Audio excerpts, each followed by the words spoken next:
kay patatin. So,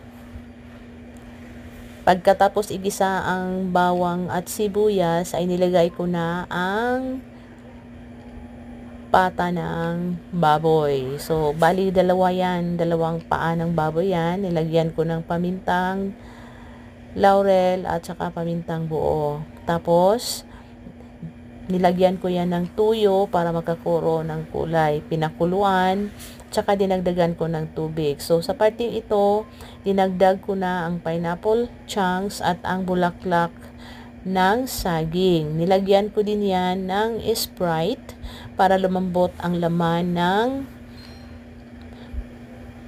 paa ng baboy. So, hinalo-halo hanggang sa lumambot na ito at ready na ang ating patatin. So, masarap ito kapag mayroong kanin. Salamat!